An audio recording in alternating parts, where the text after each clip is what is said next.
gimana kabarnya nih? Halo juga Bu Rini, Alhamdulillah. Bagaimana kabarnya Bu Rini? Ya, alhamdulillah baik juga Pak Denny. Ya, alhamdulillah baik juga ya Pak Den. Pak Denny, makasih Oh, ya udah bisa ngeluangin waktunya nih. Pak Denny, hari ini kita akan melakukan coaching nih. Sebentar tapi mm, waktu kita. boleh. Kira-kira apa yang mau kita obrolin pagi ini? Gini Bu, saya kan di kelas 9 F ya Bu ya. Jadi ketika Halo Pak Den. kelas 9 F, setiap kali kelas 9 itu anak-anak setelah belajar olahraga Bu. Iya, siap. Ketika saya masuk, ya, halo, Terdengar. suara saya dengar. Ketika saya masuk mau mengajar di kelas 9 F, itu selalu setelah pelajaran Hmm, olahraga. Nah, ketika saya datang kelas, itu anaknya memang yang lain sudah siap belajar. Kesiapan belajar mereka sudah bagus lah. Cuman sayangnya ada salah satu siswa yang selalu tertidur Bu di kelas Bu. Itu yang membuat namanya hmm, Suherin dalam pelajaran saya. Itu yang membuat dia tertidur di kelas, otomatis oke. juga mengganggu pelajaran yang lain itu Bu. Itu gimana Iya. menurut Ibu? Oke, berarti tadi Pak Denny sampaikan bahwa setiap pelajaran IPS yang waktunya setelah selesai olahraga, ada siswa yang namanya Suherin, selalu tidur Hmm. di kelas gitu ya, tidak siap untuk menerima pelajaran IPS. Nah, kemudian Pak Denny terganggu ya Iya dengan betul keadaan Bu. tersebut ya. Nah, kemudian Pak Denny Iya ini tuh dong. pengen gimana sih supaya kejadian ini nggak terjadi lagi begitu ya? Ya saya sih pengennya Suherin ketika saya datang minimal walaupun oke lah dia lelah misalkan. Ya ketika saya masuk kelas dia sudah cuci muka dan sudah mempersiapkan pembelajaran Iya, oke. semaksimal mungkin. Pengen saya Iya. seperti itu Bu. Oke, baik. Eee, jadi gini ya, kan karena kita obrolannya ini, waktunya sebentar, apa nih yang Pak Denny pengen dapat tadi ya? Tadi udah disampaikan juga ya bahwa yang tadi Pak Denny ingin dapat tuh gimana caranya setiap mau Hmm. belajar IPS, Suherin itu udah siap gitu, kalaupun ngantuk dia udah cuci muka, kemudian setelah selesai dia, sudah siap menerima pelajaran IPS, begitu ya Pak Den ya? Iya Bu, betul Bu seperti itu Bu. Nah, kalau menurut Pak Denny nih, kira-kira kesiapan belajar Suherin ya, Suherin, itu Suherin. dapat ya, dapat nilai berapa sih kalau diskalain 1 sampai 10? Kalau siswa yang lain kan memang sudah di angka 7 ya. Untuk Suherin itu ya Iya. orang sedang tidur, bangun tidur bayangkan ya mungkin kesiapan belajarnya di skala angka 2. Orang bangun tidur ya mungkin masih dalam dalam mimpinya. Itu yang membuat saya Iya, bingung. Oke lah kelas yang lain berhasil ya, siswa yang lain berhasil, tapi bagaimana dengan satu orang? Itu yang membuat mhm. saya datang ke Ibu gitu, Bu. Oke ya. Jadi dia, di angka 2 begitu ya. Pengennya Pak Denny Suherin ini sama seperti yang lain gitu ya, kira-kira di angka berapa sih idealnya Suherin ini udah siap gitu Hmm. belajar?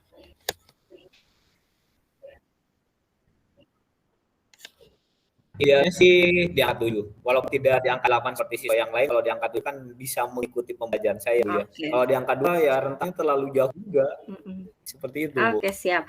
Jadi angka 7 itu udah bagus ya buat Suherin. Nah, Sudah kalau sangat bagus untuk beliau itu sangat bagus. Gimana? iya, oke. Kalau begitu, menurut Pak Denny nih, ciri-ciri murid yang sudah siap belajar, apalagi belajar IPS, ada cirinya kayak gimana gitu, Pak? Ciri-ciri murid yang siap belajar IPS itu kayak gimana? Idealnya gitu menurut Pak Denny. Ya dia bisa belajar dengan baik, konsentrasi ya kan dalam pembelajaran kita harus ada kesiapan belajar. Itu yang saya inginkan. Supaya jadi Suherin itu tidak tidur kelas sehingga pembelajaran bisa tidak terencana dan tidak berantakan, Bu. Itu seperti itu, Bu. Mmm, oke ya, jadi yang siap itu yang sudah bisa menerima pembelajaran dengan baik ya, Pak, ya? Nah, Dan mungkin nggak ada yang main-main juga kali ya, kayak apalagi Suherin sampai tidur di kelas. betul. Ya, nah sekarang nih kalau idealnya murid belajar IPS gitu ya, siap belajar IPS seperti yang tadi Pak Denny sampaikan. Apa yang membuat Pak Denny terganggu pada saat Suherin tidak siap belajar tadi, Pak? Tadi kan Suherin nggak siap belajar karena dia tidur. Kemudian Pak Denny terganggu pasti ya. Apa sih yang bikin kejadian tersebut mengganggu Pak Denny? Ya, yang pertama kan tadi udah pasti tidur ya Bu ya. Yang kedua, ketika saya suruh cuci muka, itu ternyata Suherin itu di WC-nya agak lama Bu. Kadang 15 menit ternyata dia tidak kembali ke kelas. Ketika saya susul, ternyata bukan hanya cuci muka, tapi malah nongkrong ke kantin Ibu. Baru setelah 15 menit atau 20 menit baru dia kembali ke kelas. Itu yang terjadi Bu. Makanya saya agak galau juga. Oke ya. Ya jadi tadi saya sempat dengar nih pembelajaran jadi terganggu ya karena harus mengkondisikan Suherin itu, suruh cuci muka dulu begitu. Kemudian ketika datang pun agak lama. Nah, tadi itu mungkin Pak Denny sudah menyampaikan bahwa yang dilakukan Pak Denny ketika Suherin tidur itu salah satunya disuruh untuk cuci muka gitu ya. Nah, kalau upaya Pak Denny nih, gimana caranya supaya yang Pak Denny bayangkan dulu nih, yang dipikirin, kira-kira menurut Pak Denny gimana ya supaya si Suherin ini nggak tidur lagi di kelas gitu. Jadi ketika Pak Denny masuk, anaknya sudah siap belajar. Apa nih yang Pak Denny pikir bisa melakukan hal tersebut?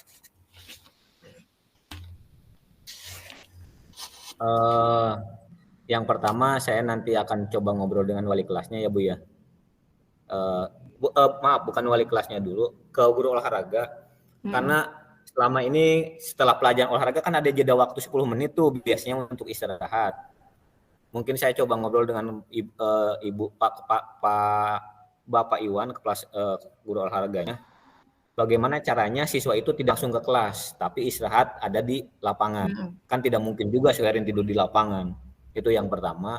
Yang kedua, saya akan nanti coba ngobrol dengan wali kelasnya Ibu Hesti, nanti wali kelas 9F. Mudah-mudahan Bu Hesti itu bisa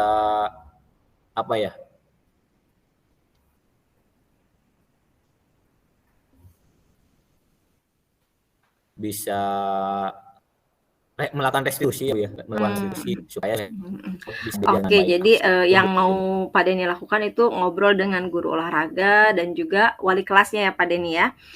Mungkin Pak Denny ada langkah lain lagi nggak yang mau dilakukan lagi sama Pak Denny selain ngobrol dengan guru olahraga dan wali kelasnya tadi? Langkah lainnya Pak Den, ada nggak? Kalau ternyata memang ya mungkin saja Ibu, kita bukannya ngobrol bersama guru mapel, kemudian wali kelas, mungkin saja ngobrol juga dengan orang tuanya. Bisa saja memang Suherin itu mungkin saja ya Bu ya, bisa saja terjadi anak itu ngantuk bukan karena pelajaran olahraganya. Iya. Oke. Tapi memang mungkin saja Suherin bekerja membantu orang tuanya, misalkan membantu orang tuanya di rumah ke malam dan sebagainya. Itu dia biasakan juga. Baik. Ada lagi nggak kira-kira? Ada lagi nggak selain tadi kan yang pertama sama orang guru dan wali kelas. Yang kedua tadi sama orang tua. Kelas. Ada lagi? Orang tua. Yang mungkin bisa sama kepala sekolah juga. Ya itu menantilah untuk ke depan. Halo Pak. Cukup itu dulu kali ya. Halo. Ya, halo. Sepertinya itu. Ya, oke nih. Iya. Pak Denny mau nanya dulu nih, ada pelajaran IPS lagi kapan nih? Kita ketemu lagi minggu depan, Bu. Minggu depan. Ya, jadi pelajaran IPS yang sebelumnya pelajaran olahraga gitu ya, ada minggu depan. Terus kalau misalnya nih pas minggu depan ini ternyata Suherin masih tidur di kelas. Kira-kira dari 2 rencana yang tadi Pak Denny lakukan, rencana mana dulu nih yang mau dilakukan oleh Pak Denny? Rencana yang pertama tentunya saya panggil Suherin dulu ya Bu ya. Ya saya ngobrol secara langsung. Kedua, mudah-mudahan dengan restitusi yang saya lakukan, Suherin itu bisa belajar dengan baik. Itu yang pertama.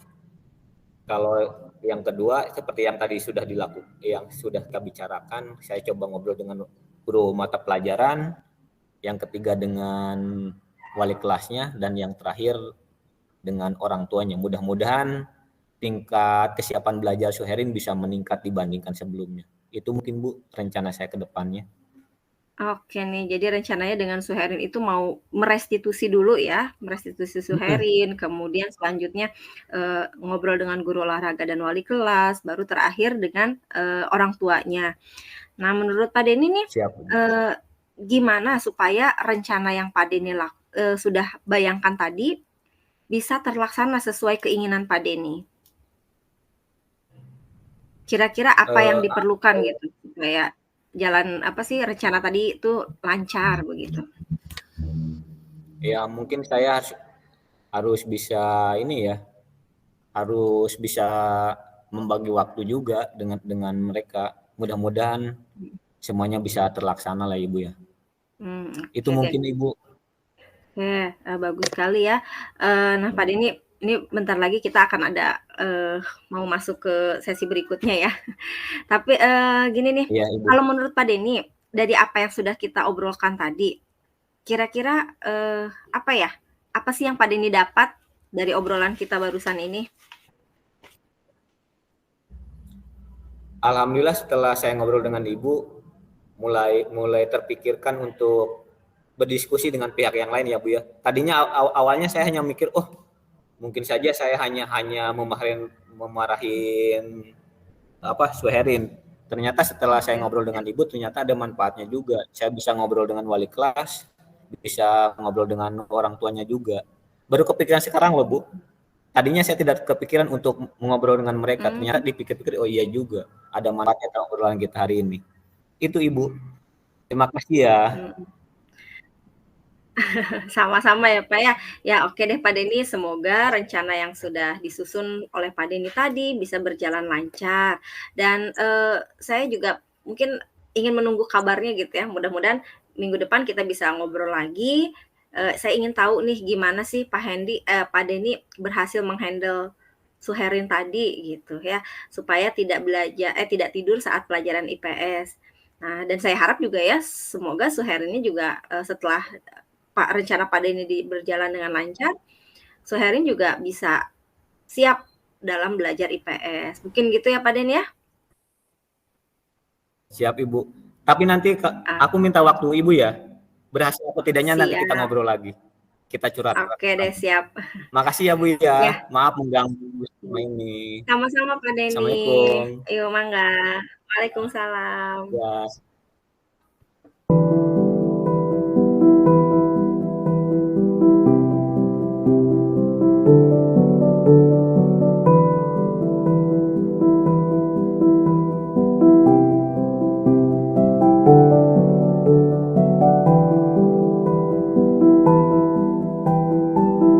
Saya mulai ya. Siap. Refleksi diri latihan coaching. Apa yang sudah berjalan baik selama percakapan? Mungkin bagi saya, insya Allah saya merasa sudah cukup baik dalam menyampaikan pertanyaan sesuai dengan alur Tirta. Sudah ada tujuan, kemudian sudah ada, apa sih, identifikasi, rencana, dan juga tanggung jawab. Kemudian untuk, presensi, saya berusaha sebaik mungkin menghadirkan diri saya dalam kegiatan, coaching kali ini. Meskipun seperti benar yang disampaikan Pak Denny bahwa karena gangguan sinyal akhirnya, malah jadi deg-degan gitu ya, takut, khawatir tidak berjalan sesuai rencana, tapi ya alhamdulillah Ya. dapat teratasi juga. Kemudian yang berikutnya adalah apa yang masih perlu diperbaiki atau ditingkatkan? Banyak hal Pak Denny, yang pertama mungkin, kalau yang saya rasakan sekarang, coaching-nya secara daring mungkin pertama yang harus dilakukan agar berjalan lancar, kita harus memilih lokasi yang, sinyalnya kuat, sehingga ketika, kita coaching tidak terjeda dengan gangguan sinyal, itu yang pertama. Yang kedua, mungkin dari pertanyaan berbobot. Saya mengakui gitu dan merasa bahwa pertanyaan yang disampaikan itu sepertinya kok kayak kurang memancing gitu, seperti yang, ada yang kurang. Nah, itu yang menurut saya perlu saya tingkatkan. Lanjut pada pertanyaan berikutnya, apa yang Bapak Ibu lakukan dalam kondisi presence, dalam menghadirkan diri saya di, ruang coaching ini, saya sering menghela nafas, Pak. Jadi ketika, awal sebelum pelaksanaan saya deg-degan, tapi alhamdulillah berkurang setelah saya, eee, bertatap muka dengan Pak Denny dan Ibu Mur juga, sambil saya mengatur nafas gitu. Meskipun, tidak melakukan stop dengan, eee, sesuai gitu ya, tapi setidaknya mengolah nafas dengan baik itu membantu saya untuk menurunkan tegangan yang ada di dalam diri saya, begitu. Kemudian yang kedua, saya berada di ruangan di kamar ini Pak ceritanya, jadi supaya tidak terganggu dengan anak-anak karena di rumah ya. Jadi menghadirkan diri saya sepenuhnya spesial buat Pak Denny begitu. Kemudian, mungkin itu untuk menghadirkan presence dan yang selanjutnya Asik. apa yang dilakukan untuk untuk perbaikan begitu. Perbaikan yang akan saya lakukan yang pertama, saya harus sering berlatih. Latihan meskipun masih banyak salah, insya Allah dengan latihan yang sering, jam terbang yang sering, saya bisa memperbaiki cara saya meng-coach, rekan sejawat ataupun siswa. Kemudian yang kedua, saya juga mau belajar banyak nih dari video-video yang sudah ditampilkan di LMS, karena di LMS tersebut banyak sekali video yang, membantu kita untuk belajar atau minimal mencari pertanyaan-pertanyaan yang sesuai dengan, coach Alur Tirta begitu. Mungkin itu, refleksi yang bisa saya sampaikan. Nah sekarang saya, ingin mendapatkan umpan balik dari Pak Denny. Bagaimana nih perasaan Pak Denny ketika melakukan coaching dengan saya sebagai coach-nya? Terima kasih Bu Rini yang sudah menjadi coach bagi saya dalam latihan ini. Diskusi kita tentang anak saya kelas 9F yang selalu tertidur di kelas setelah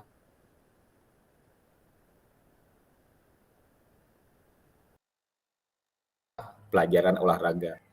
Setelah saya berbincang dengan Bu Rini sebagai saya, alhamdulillah akhirnya mendapat banyak pencerahan. Salah satunya di rencana awal saya tadinya saya hanya ingin ngobrol berdua dengan Suhen sebagai siswanya. Tapi setelah saya pikir-pikir, alangkah baiknya juga saya ngobrol juga dengan guru olahraganya. Mungkin saja kalau selama ini mungkin saya menyalahkan siswa, mungkin saja memang strategi dalam pelajaran sebelum itu mungkin juga yang harus diperbaiki. Harusnya tetap ada di lapangan, bukan istirahat di kelas. Karena ketika istirahat di kelas akhirnya tidur-tiduran, bahkan ketiduran beneran. Yang kedua, setelah saya ngobrol dengan ibu, ternyata betul, saya juga harus ngobrol dengan wali kelasnya. Kita selama ini sebagai guru belum tidak 100% tahu apa yang dialami siswa di sana. Makanya pentingnya kita ngobrol dengan wali kelasnya kelas 9F Bu Hesti. Kemudian yang terakhir, seperti hasil obrolan kita tadi, kita juga banyak ngobrol dengan ibu orang tuanya. Kita belum tahu juga apakah kenapa si anak bisa tertidur di kelas. Mungkin saja memang atau banyak kasus dari siswa-siswa yang lain anaknya itu membantu orang tuanya di rumah. Misalkan ada yang membantu malam kemudian kelelahan dan otomatis secara fisik mereka akan terbawa ke sekolah dan itu perlu kita telusuri lebih dalam biar ada sinergi antara anak, sekolah dan orang tua dan masyarakat. Itu yang pertama. Yang kedua, ketika bicara perasaan ya memang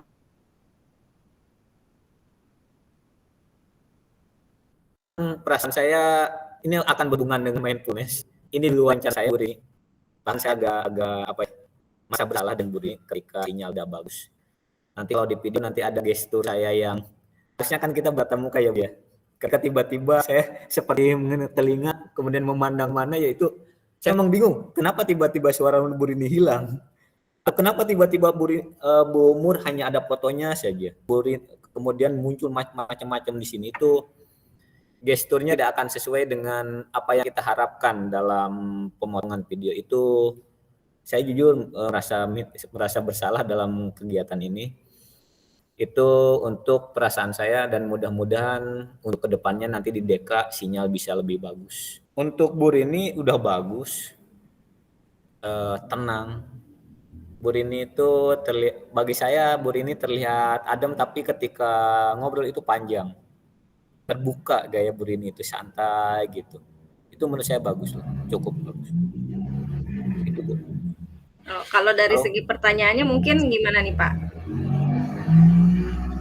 Soalnya saya merasa masih kurang gitu buat bikin pertanyaan berbobot. Itu menurut Bu Rini.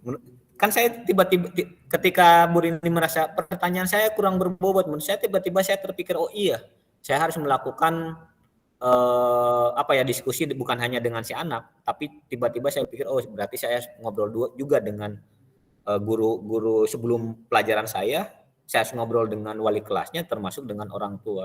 Kadang itu tidak terpikirkan. Selama ini kita selalu menyalahkan oh si anak yang salah. Kita menghakimi si anak yang salah. Padahal keadaan sebelum kita atau keadaan di rumah itu bisa mempengaruhi kesiapan belajar anak, itu bisa terjadi. Itu mungkin Ibu ya. Tuh.